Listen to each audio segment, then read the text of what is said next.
So, for this first video, I thought I would choose an album that I was super passionate about, a real good one to get the ball rolling, something that I was really excited for the drop for. But while I was out walking my dog, I threw on an album that I really wasn't anticipating, didn't really know it was dropping. You know what, I'll give it a fair shake, play devil's advocate, and see if I can find some positive notes in this album. But oh man, it wasn't good. I was out walking my dog, and halfway through I decided I have to tell people about this. I need to go on the internet and share my feelings and emotions about this new album. And I know students are going to listen to it, so I feel like it needs to be talked about. Let's get into it.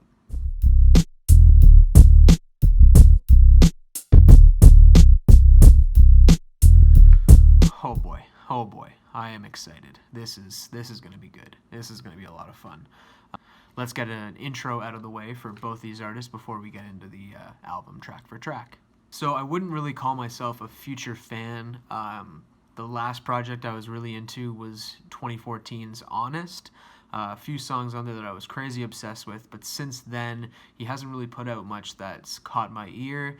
But I do understand and respect the amount of popularity that this guy has in the rap game. I can tell Future has had a lot of influences on artists like Lil Uzi Vert, 21 Savage, Lil Pump. You look at most rappers these days with Lil at the start of their name, they've probably been influenced by Future in some way. He was a big pioneer in the idea of meh lyrics, but gorgeous beats. And that's something that's definitely spread in a huge way. I think it's cool to see him team up with a guy like Juice Wrld. He's new to the rap game. I don't really care for Juice much as an artist, but I think it's amazing to see a young talent make such a meteoric rise to fame and team up with a guy like Future. And with Juice Wrld, he made a huge splash with his album Goodbye and Good Riddance. It kept showing up in my new releases section on Apple Music, so that might explain some of the popularity. But he had a song on that album, Lucid Dreams. Oh my god. That song, I gotta talk about this song. To the point where I love and I hate you. I'm obsessed. How? How did this happen? Listening to my heart instead of my head. You found another one, but I am the better one. I won't let you forget me. Oh my god. It's just so bad, but it's so good. It just tattooed itself in my brain. So a student suggested it in my science class. I played it. I immediately hated it. But after it played a couple more times, it started to sink in. And now I know all the goddamn lyrics to that goddamn song. And it has some of the worst lyrics I've ever heard. It's super simple. It talks about heartbreak in really unhealthy ways.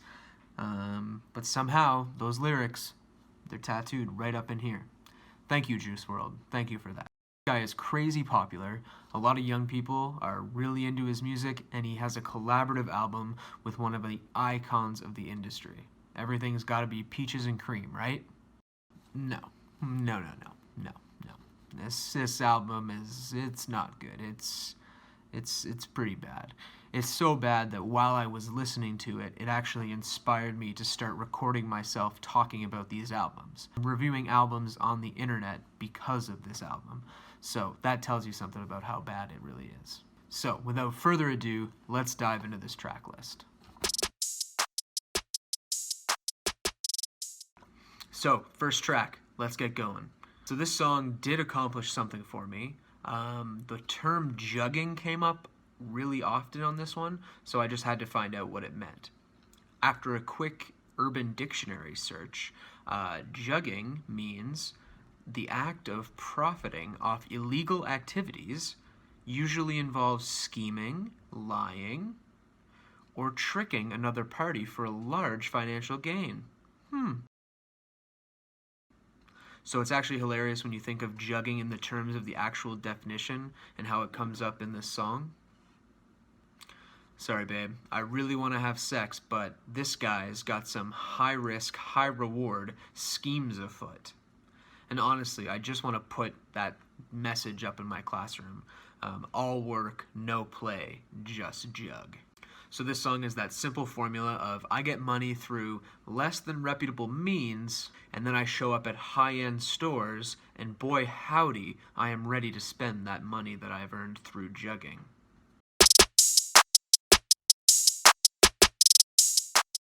Oh my god, awful track. I really cannot find a message or kind of a theme in this song at all.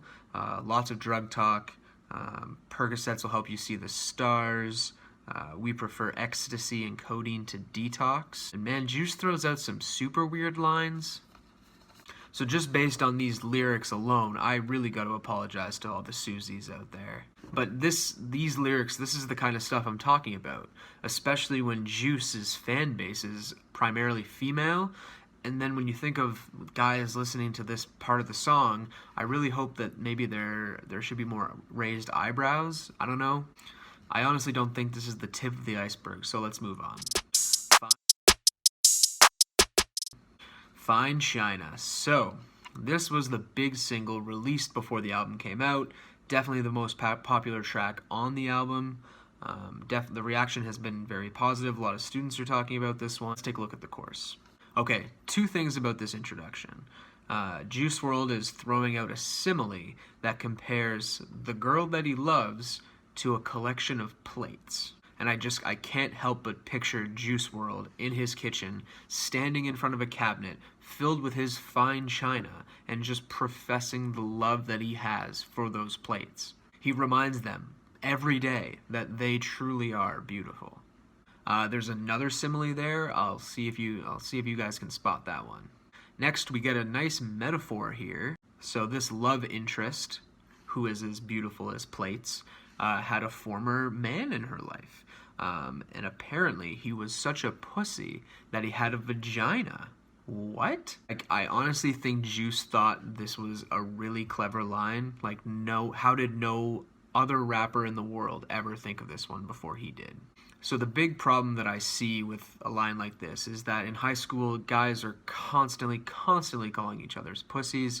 It's a garbage insult. It links less than masculine behavior with the female reproductive part. And the hook doesn't end on this questionable vagina line. Oh no, Juice takes it a lot further. Let's take a look. Wow. So I like how the genius lyric connotation describes this as Juice paying homage to that old adage of, if I can't have her, nobody can. Honestly, that adage is pretty creepy. Most dudes these days, when they're getting dumped, don't reply with, well, if you can't have me, nobody will, and then murder them. Because there is no reading between the lines now. This is Juice Wrld clearly saying if his significant other leaves him, he will kill her. That's so dark. It's so dark and weird and strange for a hit single. And people can debate that this is trap music and who cares about lyrics? It's all about that beat. But I definitely feel like more attention needs to be paid to this kind of nonsense. And this gets a lot of plays. This is only the chorus. And it's filled with super, super dangerous language. And you can kind of sum up with what Juice is saying with, hey, my girl, she's as beautiful as plates. And if she leaves me, I'm gonna kill her. OMG, I'm so random. Next song. Next song. I would skip this one because it is painfully bland and there's not much going on lyric-wise besides spending money, but I had to look at this lyric here. Come on, man. Come on. I don't like math class either, but come on, man. That's just mean. It's just mean. Jeez Louise. So I know this song is not going to get a lot of play as compared to something like Fine China, but a hook that says fuck math, I was high on Xanax throughout high school and now I'm a millionaire. So instead of kids bragging about how Albert Einstein and Steve Jobs became successful despite not finishing high school, now we have Juice Wrld. Juice Wrld. I hope there was at least one teacher that helped you, Juice. It's utter nonsense for the most part, but I do like this one little future line that he threw out in this track. He throws out a Jeremy Shockey reference. So Jeremy Shockey was a really good tight end in the NFL in the early 2000s, and the line was catching Jeremy Shockey because he's a tight end who catches the ball. Yeah. Let's take a look at the next track.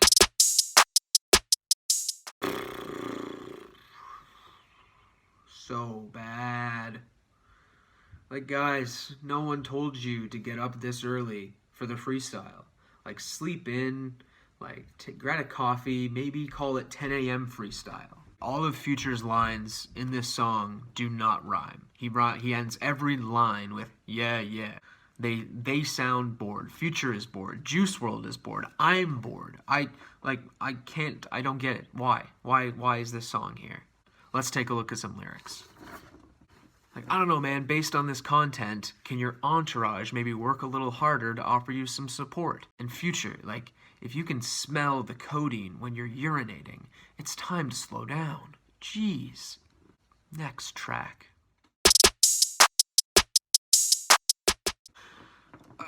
So just start this song at the 39-second mark. Future's opening verse is plain hot trash. There's no energy, bland sound. It was so bad I was excited to hear when Juice Wrld came back on, but it wasn't for long. Let's take a look. So we have another lyric where Juice mentions killing something. That's always fun. So Juice is flying off Percocets, having a wild evening in the hotel room. I really wish Juice could talk about having a healthy sex life outside of the context of being high, super high, unbelievably high on drugs. Anyway, he has the common courtesy to call down to the lobby and warn about the mess he made.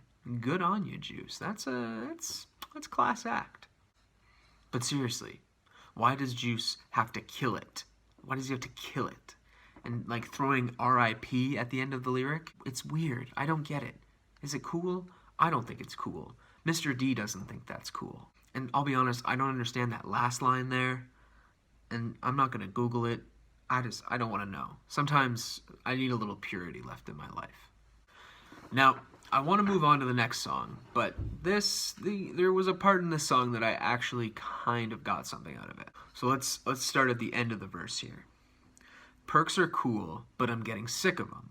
That could be a song, Juice. That feeling right there. See, perks probably do make you feel good. You might be getting sick of them because they're super addictive, and you talk about maybe a fear of relapse. Especially if you aren't using the drug. Talk about that. Highlight that. That's something that I think should be stressed in these songs. Don't spend 50 minutes talking about the epic euphoria of being on all the drugs. Now, this little snippet that I found, it snuck out to me as something maybe real, kind of a sign of honest insecurity on an album filled with over-the-top compensation. Here we go, Future and Juice Wrld. You got me on this one. Definitely a well-produced and super catchy track. I even found some positive messages. Take a look. Like, look at this. I would post this in my classroom. Like, work hard, don't rush into things. I love this message. The song gets a little repetitive, but I did find this kind of other really good nugget. So Future is kind of rapping about coming from a place where you have nothing and needing to adjust to the fame and success and the excess that comes with the new lifestyle. And maybe it's hard to escape those certain troubled parts of your past. I think it's an awesome theme that comes up a lot in hip hop. I thought I would skip past this song, but I got some good stuff from this one. Definitely a good track so far. So in terms of catchiness and listenability, I really, really like this track. Juice has an energetic, catchy chorus. We can actually understand what they're both saying. And we get some actual content in the lyrics. I can detect some flow and some rhyme from both of them. Some lyrics stuck out too. Let's take a look. So I actually really love this chorus. There's this nice, noticeable contrast between success and dealing with pain, which I think shows a lot of maturity. So you're growing up, life is bringing all these fantastic accomplishments, But at the same time, you still got to deal with the grief and the tragedy that comes with it as well. Here, Juice is referring to XXX Tentacion. Now, I have my own issues with him, but at the same time, it was a senseless tragedy that should not have happened to anyone. And Juice lost a close friend. So, on this course, you definitely got me, Juice. Before the song is done, we got a couple more Future bars. Having a thrill off these pills, I could OD any day. I don't know, man. Things in, like, North America aren't good when it comes to opioids. I think we need something more than rappers discussing their enjoyment of perks and oxys, despite the obvious realization that ODs are happening every day. Hip-hop needs better lines than that.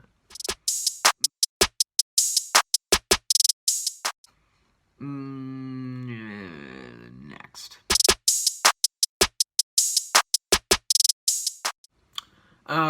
This one's exactly what you would expect. It's as the title suggests, it's over-the-top drug references for the entire song. And it's not a good song. It's boring. I get that this is what the genre is asking for, but maybe tone it back a bit. There's definitely a few lines that need some attention. High school students are dealing with stress and anxiety in record numbers, and drugs are in no way, shape, or form part of the solution, despite the Future and Juice WRLD seal of approval. Feeding girls drugs for free? That's healthy. Yeah. Nothing off-putting here, right? Maybe the world would be less on drugs if you'd stopped giving them away for free. And this repetition of world on drugs over and over, this is not what the genre needs right now. This is the exact opposite. And I get that these are the kind of lyrics that listeners expect when it comes to trap music. And there's worse out there, there honestly is. But these are two huge names in the industry spreading this bullshit. Are they popular because they rap like this? Is this the message that audiences are looking to hear? The usual answer is that lyrics just don't matter, just focus on the beat.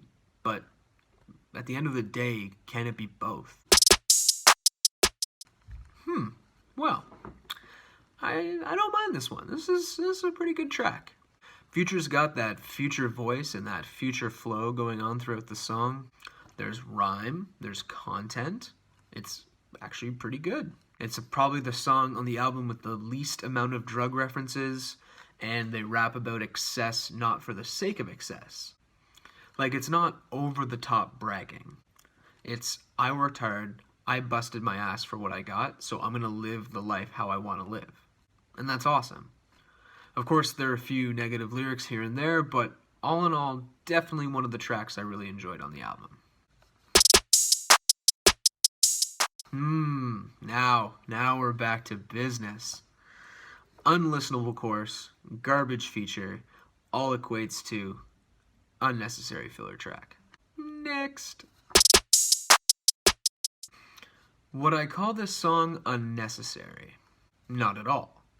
Honestly, Future provides nothing for this track, but I will take a solid Nicki Minaj verse any day. So right before the end of the album, I'll take this somewhat positive note. So I just saw on Genius Lyrics that the song is called Transformer because the ecstasy pills they take are shaped like Transformers. I guess we'll let that one slide. Oh boy, the end is in sight. Yes. You know, I gotta say, I never thought I would put this much effort into a Future / Juice WRLD album in my entire life. But the light at the end of the tunnel is here, and let's talk about this last track. Maybe we'll end on a high note. Well, maybe not a high note, but certainly not a terrible note. This is definitely kind of a cool down track. The beat is really catchy. This track boils down to everything that I've achieved, I've worked hard for. And I respect the hell out of that. Let's look at Future's verse. So after another quick Urban Dictionary search, muddy is when the codeine in your drink is so thick it looks muddy. Looking at all the other lyrics in this verse, it comes back to that theme of struggle, the negative impact of fame, and always, always having confidence. This is certainly a closing track that does shine more than the majority of the entire project. So as to start these final thoughts, I did a quick Wikipedia search on Juice Wrld, and I guess he only smokes weed now. He gave up hard drugs in 2013. So I don't know if that's true, but either way, it just creates this really hypocritical vibe for the whole project. The world's on drugs, but I just smoke pot. Perks are the best thing ever? Well, not really. I don't touch this stuff. There is the tiniest sliver of decent content or message or theme, but it's a diamond in the rough situation. It comes down to this album is why I wanted to make review videos. People need to be more aware of the content that's in their hip-hop today. When Mac Miller died, that one was one that stung a lot. So rappers can send their thoughts and prayers after an incident like that, but continuing to spread a message of this drug-obsessed hip-hop, it's dangerous for both artist and listener. So I've talked a lot about opioids in this video and in this review, and for good reason. There is a crisis. So it's painfully clear that Future and Juice Wrld they're just wasting a platform that could be used to spread awareness of the current epidemic today. So we close out this album, 16 tracks, 50 minutes. Let's take a look at Mr. D's report card.